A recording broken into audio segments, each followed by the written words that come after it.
Gastric సమస్యలతో బాధపడుతున్నారా? అయితే సంప్రదించండి హోమియో కేర్ ఇంటర్నేషనల్. నమస్తే రజిత గారు. నమస్తే ఉష. ఆడవాళ్ళు, అందులో ఎస్పెషల్లీ హౌస్ వైఫ్స్, వేటి వల్ల ఎక్కువగా వాళ్ళు అంటే పానిక్కి, పెయిన్కి గురవుతూ ఉంటుంటారు? ఏ సిచ్యుయేషన్స్ని వాళ్ళు తీసుకోలేకుండా ఉండే అవకాశం ఉంటుంది అంటారు? అసలు భలే టాపిక్స్ పట్టుకొస్తున్నావు.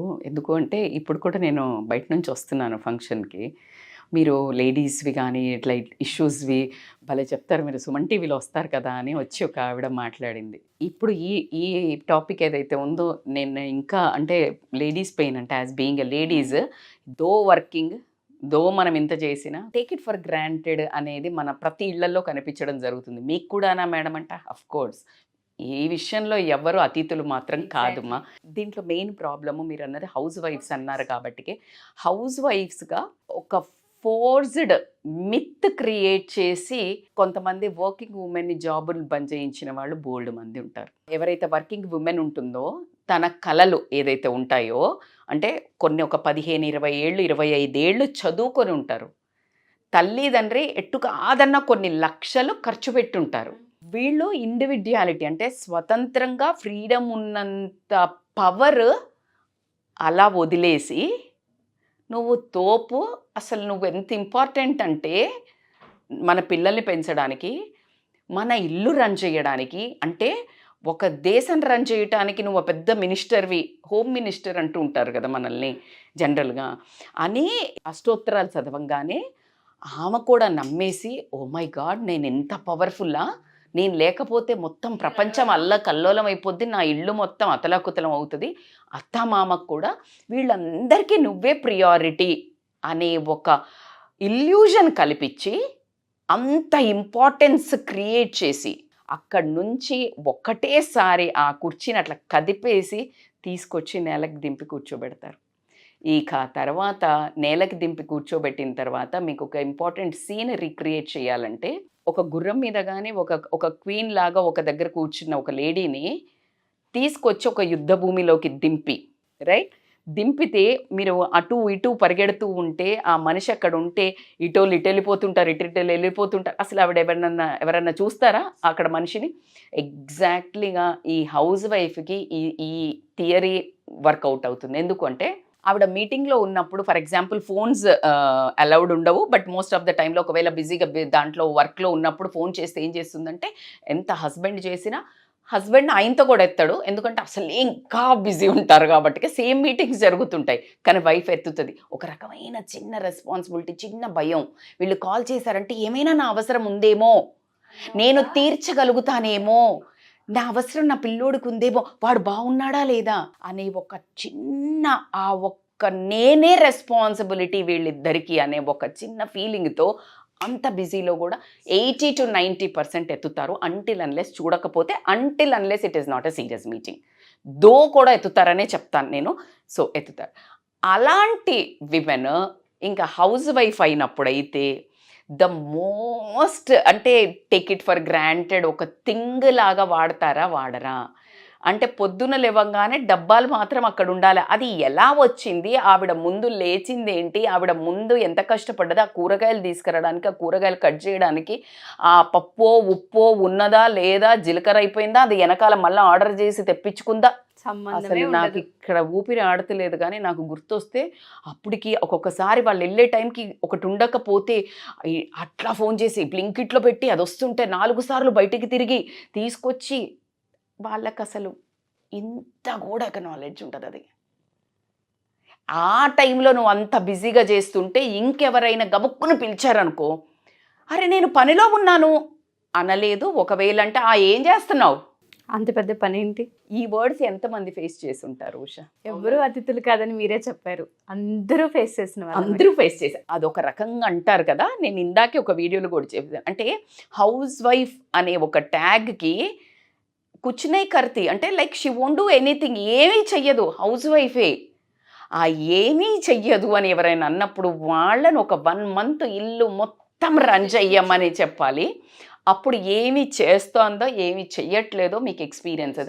ఆ దమ్ము ధైర్యము ఏదైతే ఇందాక నేను చెప్పాను, తన జాబుని, తన పవర్ని, తన ఆశల్ని, తన కలలను, తన ఇన్వెస్ట్ చేసిన, తన తల్లిదండ్రి ఇన్వెస్ట్ చేసిన డబ్బుని అలా త్యాగం చేసి కుటుంబం కోసము మీరు ఎప్పుడు కరుణిస్తారా, ఎప్పుడు మెచ్చుకుంటారా అని అల్లాడిపోయే చూసే ఆడవాళ్ళకి అదే భర్తను నువ్వు ఫ్యామిలీని, నువ్వు పిల్లల్ని చూసుకో, నాది పెద్ద జాబు లేకపోతే నాకు ఎక్కువ కెరియర్ ఉంది అని అంటే ఎంతమంది మగాళ్ళకి ధైర్యం ఉంటుంది వదిలేయడానికి? అసలు ఎక్కడ ఈక్వాలిటీ? నేను ఈక్వాలిటీ మళ్ళీ జాబ్ చేయాలి, గొప్ప బయటికి వాళ్ళ గురించి మాట్లాడా, నేను త్యాగం గురించి మాట్లాడా. Are you really equal to do that sacrifice in your life? No. So there is no comparison and coming of the sacrifice yeah. ఎందుకు అంటే ప్రతి చోట ఒక భయం. నేను గనక జాబుకు పోతే కాదు అని మొండిగా నా పిల్లోడికి ఏమైనా అయితే నేను బ్లేమ్ అవుతాను.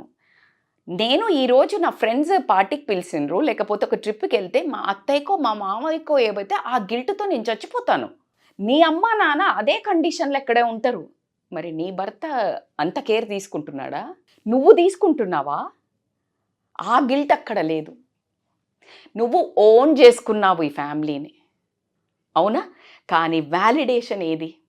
వ్యాలిడేషన్లో అంటే ఇప్పుడు ఫర్ ఎగ్జాంపుల్ బట్టలు పిండుతుందా, మధ్యలో వేస్తుంటుంది, ఆరేస్తుందో ఇవి చేస్తుంది ఆవిడ, అత్తయ్యో మామయ్యో ఇంకెవరో ఒకళ్ళు గబుక్కుని పిలిచారు, నేను బిజీ ఉన్నాను అంటదా? అసలు ఈవిడికి ఫస్ట్ వాల్యూ లేదు. ఈవిడ చేసే పనుల మీద ఈవిడికి వాల్యూ లేదు. She will leave that everything and she will run in to the people.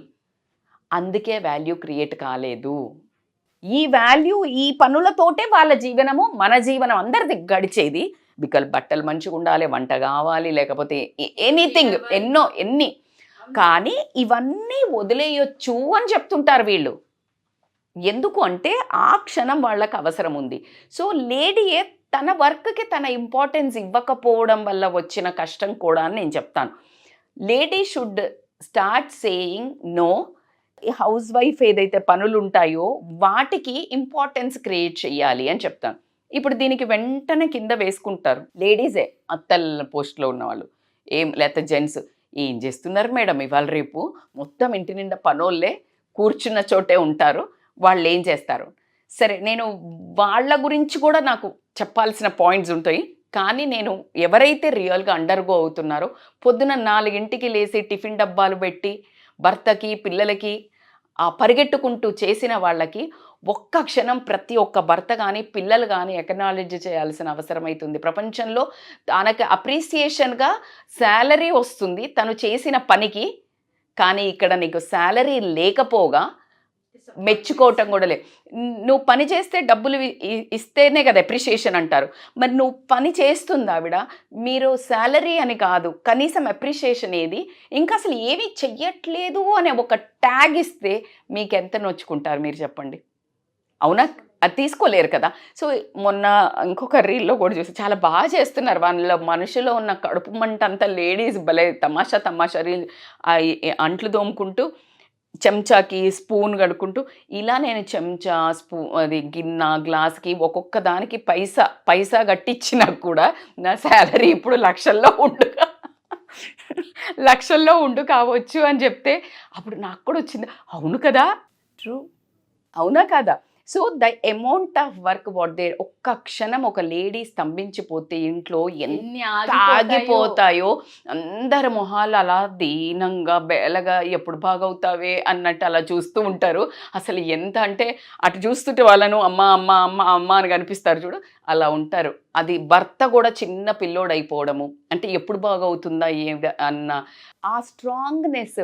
మీరు అంత ఆధారపడ్డారే, తను బాగు కావాలి, తను లేకపోతే మాకు నడవదే అనుకుంటున్నారే, తను మంచిగా ఉన్నప్పుడు ప్రేమ చూపించండి. తను అసలు బాగా సిక్ అవ్వడానికి ఛాన్సెసే ఉండవు, డిసప్పాయింట్ అవ్వడానికి ఛాన్సెసే ఉండవు. సో ఖచ్చితంగా లేడీస్ మాత్రం మీరు చేసే పనికి, ఏది హౌస్ వైఫ్లో ఉన్న పనికి కూడా ఇంపార్టెన్స్ వాల్యూ క్రియేట్ చేయండి. దీనివల్ల ఎంత ఇప్పుడు ఇందాక నేను చెప్పాను, ఆ వంటకు సంబంధించినవి సమకూర్చుకోవడానికి, ఆ వంట ఆ టేబుల్ మీదకి, ఆ గిన్నెల టేబుల్ మీదకి రావడానికి తను పడ్డ బ్యాక్గ్రౌండ్ శ్రమ అంతా ఇంత ఉండదు. అట్ ద సేమ్ టైం మీరు అన్న ఏదైనా అంటే కూడా ప్లానింగ్ కూడా అవసరమే. ఈరోజు ఈ కూర ఇదే కూర అంటారు కదా, మళ్ళీ ఇదే కూర ఆ పనోళ్ళకి చెప్పాలన్నా, పనోళ్ళను మాట్లాడాలన్నా, పనోళ్ళు ఏం దొంగతనం చేయకుండా తీసుకెళ్ళాలి అన్నా, లేకపోతే సేమ్ థింగ్స్ అన్నీ సేమ్ ప్లేస్లో ఉండాలన్నా ఏదైనా కష్టమే. మరి ఇది కష్టం కాదు అన్నప్పుడు ఒక వారం మీరు చూసి చూపించండి, ఛాలెంజ్ చేసి చూపించండి. విసుక్కోకుండా మీరు పడే ట్యాంట్రమ్సే మేము పడతాము. ఆ కాఫీ తీసుకురా, లేకపోతే ఇది తీసుకురా, కూర బాగాలేదు, ఉప్పు బాగాలేదు, పప్పు బాగాలేదు అని అనుకుంటూ, రైట్? సో మేము కూడా అలాగే మీరు చేసినట్టే పని చేసి వచ్చి లేటుగా వచ్చి ఫోన్ పట్టుకొని కూర్చుని కేర్ చేయకుండా మీరు అన్నం పెడుతూ ఉంటే మేము ఫోన్ చూసుకుంటూ లేసి వెళ్ళిపోయి మళ్ళీ ఫోన్ కూర్చొని ఒకసారి ఎలా ఉంటుందండి? నా ఈ యాక్షన్ నాకే వియర్డ్గా ఉంది. ఆ చిన్న హ్యుమానిటీ, ఎదుటి మనిషిని అర్థం చేసుకోవడం, తల్లిని అర్థం చేసుకోవడం, మీరు భార్యను అర్థం చేసుకోవడం, అత్త మామలు ఉంటే కోడల్ని అర్థం చేసుకోవడం, లేదా అత్త పని చేస్తుంటే మిగతా కోడళ్ళైనా కూడా అర్థం చేసుకోవడం. ప్రతి ఒక్కళ్ళు ఒక మనిషి చేసే పనికి ఇంపార్టెన్స్ ఇచ్చినప్పుడు రెస్పెక్ట్ అంటాను నేను. అందుకే ఏ రిలేషన్లో అయినా ప్రేమ కాదు ఫస్ట్ ఇంగ్రీడియంట్, రెస్పెక్ట్.